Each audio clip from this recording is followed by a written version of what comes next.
In this PerioVoice Pro tutorial, we will review how to chart recession and mucogingival deformities.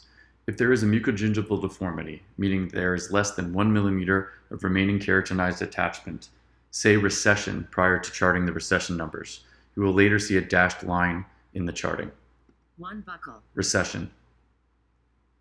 Recession 1. There are 3 ways to chart the amount of recession.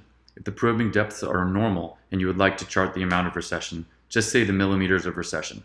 PerioVoice will automatically chart the probing depths as normal and chart the recession for you. 1. 4. 2.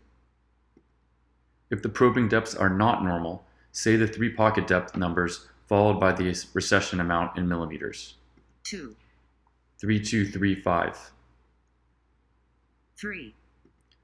If you would like to chart both the pocket depths and the mesial root, mid-root, and distal root recessions, say the 3 pocket depth numbers followed by the recession numbers.